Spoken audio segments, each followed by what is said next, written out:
ದಿನಾಂಕ 10-12-2025ರಿಂದ 14-12-2025ರವರೆಗೆ ಕೊಡಗು ಜಿಲ್ಲೆಯ ಹವಾಮಾನ ವರದಿ ಮತ್ತು ರೈತರಿಗೆ ಮುನ್ಸೂಚನೆ.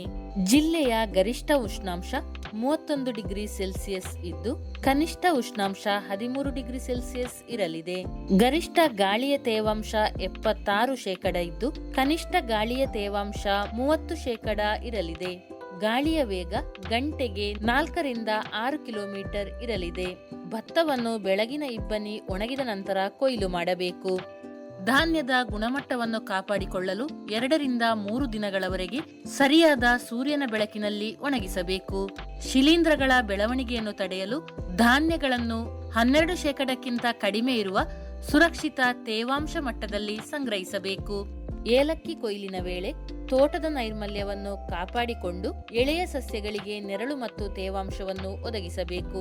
ಕಾಫಿ ಕೊಯ್ಲಿನಲ್ಲಿ ಶಿಲೀಂಧ್ರಗಳ ಬೆಳವಣಿಗೆಯನ್ನು ತಡೆಗಟ್ಟಲು ಶುದ್ಧವಾದ ಟಾರ್ಪಾಲಿನ್ಗಳ ಮೇಲೆ ಹಣ್ಣುಗಳನ್ನು ಒಣಗಿಸಬೇಕು ಹಾಗೂ ಸಂಜೆ ಇಬ್ಬನಿ ಸಮಯದಲ್ಲಿ ಕಾಫಿ ಬೀಜವನ್ನು ಮುಚ್ಚಬೇಕು. ಜಾನುವಾರುಗಳನ್ನು ಬೆಚ್ಚಗಿನ ಆಶ್ರಯದಲ್ಲಿ ಇಡಬೇಕು. ಶೀತಗಾಳಿಯ ಪ್ರವೇಶವನ್ನು ತಡೆಯಲು ಕೋಳಿಗಳ ಶೆಡ್ ಅನ್ನು ಮುಚ್ಚಬೇಕು.